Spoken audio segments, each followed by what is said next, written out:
Bonjour. Aujourd'hui, nous allons parler de santé au travail et particulièrement de la médecine au travail, que ce soit à l'AIST ou au SST. Bref, le médecin du travail a plusieurs cordes à son arc et nous allons voir tout ça.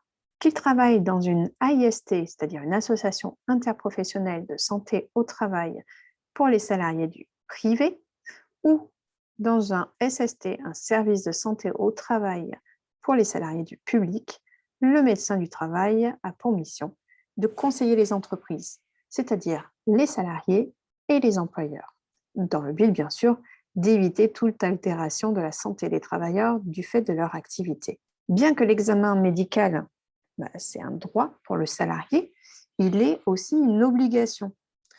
Si vous ne vous présentez pas ou si vous refusez de façon répétée de vous rendre à cet examen médical, cela peut constituer une cause réelle et sérieuse de licenciement. Il est important de savoir que le temps nécessaire pour ces examens médicaux, et y compris bien sûr les examens complémentaires, sont soit compris euh, dans vos heures de travail, et bien sûr sans retenue de salaire, soit sont rémunérés comme du temps de travail normal lorsque ces examens ne peuvent pas avoir lieu pendant vos heures de travail. Dans tous les cas, vous avez le droit au respect de votre intégrité physique et mentale sur votre lieu de travail. Ça veut dire que vous bénéficiez de toute l'écoute, des conseils et de l'information nécessaire des médecins du travail ou d'un professionnel de santé. Et ça, notamment dans le cadre des visites médicales pour déceler d'éventuelles pathologies et donc prévenir les risques éventuels. Selon votre poste de travail, selon votre âge ou même les conditions de travail, vous allez bénéficier d'un suivi adapté à votre état de santé. Donc, il peut y avoir plusieurs suivis. Le premier, c'est la visite d'information et de prévention. Donc, c'est tous les salariés qui bénéficient de cette VIP. C'est ce qui a remplacé la visite médicale d'embauche. Avant, on l'appelait ça comme ça. Et maintenant, elle est réalisée donc, dans un délai maximum de 3 mois à partir de votre embauche. Et ça peut être effectué par le médecin du travail ou par un autre professionnel de santé. Donc, souvent, ce sont des infirmiers. Alors, cette VIP a pour objet de vous interroger sur votre état de santé. Et cette visite peut être renouvelée dans un délai maximum de 5 ans. Nous verrons dans les renouvellements tout à l'heure. Alors, attention, si vous êtes un travailleur de nuit ou si vous êtes un salarié de moins de 18 ans, cette visite est réalisée avant votre affectation sur le poste de travail. Cette visite VIP se déroule en plusieurs étapes qui sont obligatoires. Donc d'abord, on va vous interroger sur votre état de santé. Ensuite, on va vous informer sur les risques qui sont liés à votre poste de travail. Vous allez avoir une sensibilisation sur les moyens de prévention à mettre en œuvre. Et puis, dernière étape obligatoire, c'est une information sur votre droit de bénéficier à tout moment d'une visite à votre demande auprès du médecin du travail. Le deuxième suivi, c'est l'EMA, c'est l'examen médical d'aptitude à l'embauche. Donc ça, l'EMA, c'est destiné bien sûr aux salariés qui sont soumis à un suivi individuel renforcé. Donc cet examen est réalisé uniquement par le médecin du travail qui va délivrer un avis d'aptitude. On verra les avis tout à l'heure. Et cet EMA va servir à déjà s'assurer que le travailleur est médicalement apte au poste de travail, à rechercher si le travailleur n'est pas atteint d'une infection comportant un danger pour les autres travailleurs, de proposer éventuellement les adaptations du poste ou l'affectation à d'autres postes, d'informer le travailleur sur les risques des expositions au poste du travail et le suivi médical nécessaire, et surtout de sensibiliser le travailleur sur les moyens de prévention. Donc cet examen a un délai, il doit être réalisé préalablement à l'affectation au poste. Et il peut y avoir des dispenses. Alors, vous n'avez pas à passer cette EMA si vous avez bénéficié d'une visite médicale d'aptitude dans les 2 ans qui précèdent votre embauche.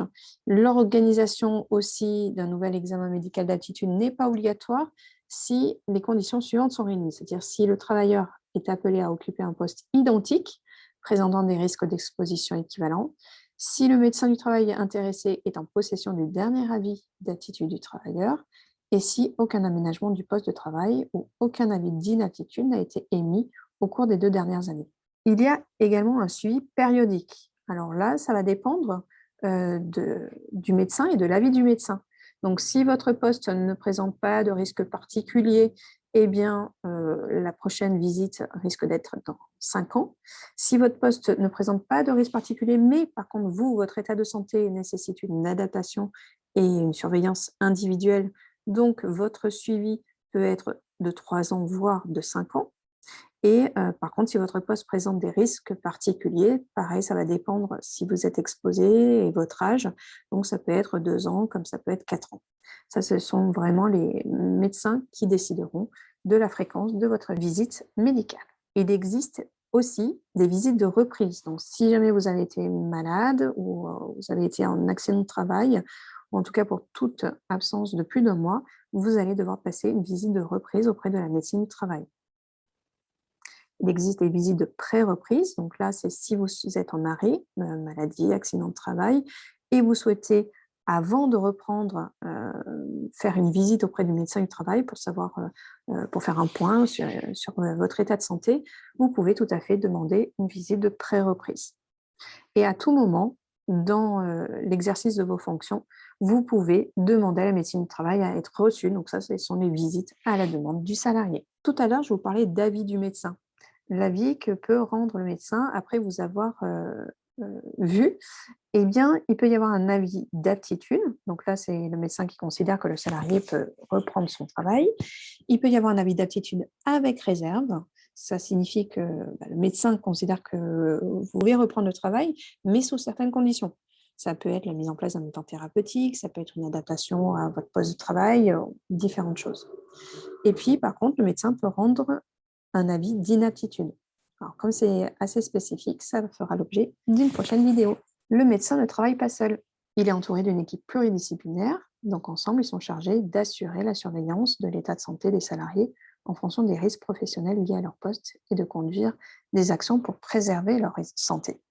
Cette équipe est composée de collaborateurs, médecins, d'infirmiers diplômés d'État en santé au travail, d'assistantes médicales, d'assistantes santé au travail, mais il peut y avoir aussi des ingénieurs en prévention de risques professionnels, des toxicologues, des assistants de service social, des ergonomes, psychologues, épidémiologistes. Tout ça pour vous aider dans votre santé au travail. La mission de toutes ces personnes, c'est déjà la conduite d'action de santé au travail dans le but de préserver la santé physique et mentale des travailleurs tout au long de leur parcours professionnel.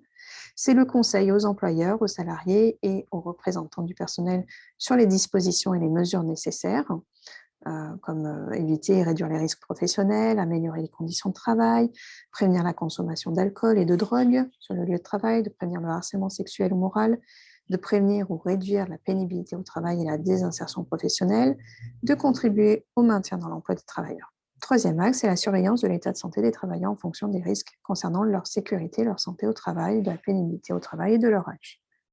La participation au suivi et à la traçabilité des expositions professionnelles ainsi qu'à la veille sanitaire. Les salariés sont les acteurs essentiels à la mise en œuvre de la démarche de prévention d'entreprise. Donc, c'est grâce à votre connaissance pratique du terrain et des postes de travail, vous jouez un rôle important dans l'identification des risques professionnels et dans des propositions de mesures de prévention ou d'amélioration de l'activité. Il est bien stipulé dans le Code du travail que tout salarié a l'obligation de prendre soin de sa santé et de celle de ses collègues concernés par ces actes au travail. Donc, vous pouvez tout à fait alerter et informer vos responsables et les instances représentatives du personnel en cas de problèmes relatifs à la santé et à la sécurité. Vous pouvez aussi participer à l'amélioration de l'ensemble des procédures et des actions mises en œuvre. Vous pouvez suivre des formations proposées, demander des formations complémentaires. Vous pouvez demander à être reçu par le médecin du travail en dehors des examens médicaux obligatoires. Vous pouvez vous retirer dans certains cas de certaines situations que vous jugez dangereuses. Ça s'appelle le droit de retrait en cas de danger grave et imminent. Et vous pouvez disposer d'un droit d'expression sur la nature et les conditions de votre travail. En tout cas, si vous avez un souci de santé au travail, sachez que vous n'êtes pas seul. C'était le point pour y voir plus clair sur la santé au travail et particulièrement sur la médecine du travail. Vous avez été informé, cela vous permet de passer de l'état de chenille à l'état de papillon et ainsi vous réaliser dans votre vie professionnelle. Je vous dis à bientôt pour un autre thème. En attendant, prenez soin de vous.